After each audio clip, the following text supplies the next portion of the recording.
Mrs. Quasimodo, and loved them fervently since childhood, their generous brown throats gargling or chanting slowly calming me. The village runt, name-called, stunned, lame, hair-lipped, but bearing up despite it all, sweet-tempered, good at needlework.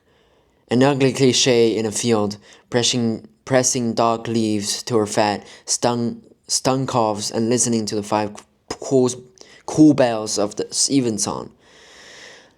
I believed that they could even make it rain. The city suited me, my lumpy shadow lurching on its jagged alley walls, my small ass black as rained on cobblestones. I frightened cats. I live alone up 7 flights, boiled potatoes on a ring and fried a single silverfish, and stared across the grey lead roofs and dusk's blue rubber rubbed me them out, and then the bells began. I climbed the bell tower steps, out of breath and sweating anxiously, puce-faced, and found the campanologists beneath their robes. They made me a space for me, telling their names, and when it came to me, I felt a thump of confidence, a recognition like a struck match in my head. It was Christmas time. When the others left, he fucked me underneath the gaping, stricken bells until I wept. We wed. He swung an epithalamium for me, embossed it with a fragrant ear. Long, sexy chimes, exuberant peals, slow scales trailing up and down the smaller bells. We and Angelus. We had no honeymoon, but spent the week in bed, and did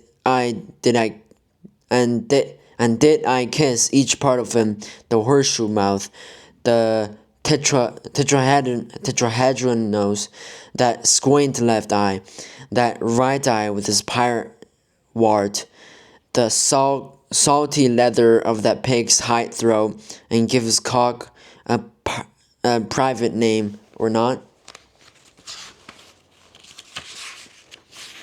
So more fool me. We lived in the cathedral grounds. The bell ringer, the benchback's wife, the Quasimodos. Have you met them? Gross, and got a life. Our neighbors, sullen gargoyles, fallen angels, cold saints, who raised their marble hands in greeting and I passed along with the gravel paths. My husband's supper on a tray beneath a cloth. But one evening in the Lady Chapel on my own, throughout his ringing of the 7th hour, I kissed the cold lips of a queen next to her king. Something had changed, or never been. Soon enough, he started to find fault. Why did I this? How could I that? Look at myself. And in the summer's dregs, I'd see him watch the pin-up gypsy, posing with the tourists in the square, and then turn his discontented, mullish eye on me with no more love than stone. I should have known, because it's better, isn't it, to be well formed, better to slim be slight. Your slender neck quoted between 2 thumbs, and beautiful with creamy skin, and tumbling auburn hair, those devastating eyes, and have each lovely foot held in a bigger hand and kissed.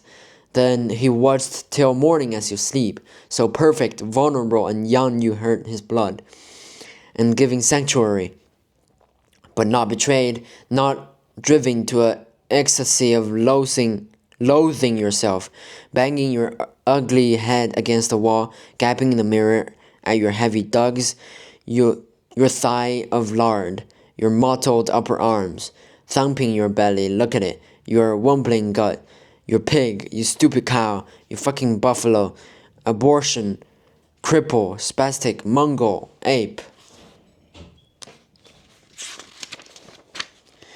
Where did it end? A ladder, heavy tools, a steady hand, and me, alone all night up there, bent on revenge. He had pet names for them. Mary. The belfry trembled when she spoke for him. I climbed inside her with my claw hammer, my pliers, my saw, my clump, and, though it took an agonizing hour, ripped out her brazen tongue and let it fall. Then Josephine, his second favorite belle, kept open her astonished golden lips and let me in. The bells. I made them mute. No more arpeggios or scales. No stretty trills for christening, weddings, great occasions, happy days. No more practicing for bell ringers. On smudgy autumn nights, no clarity of sound divine articulate to purify the air and bow the hands of drinkers in the city bars. No single solemn funeral note to answer grief. I sawed and pulled and hacked. I wanted silence back. Get this. When I was done and blood to the wrist, I squatted down among the murdered music of the bells and pissed.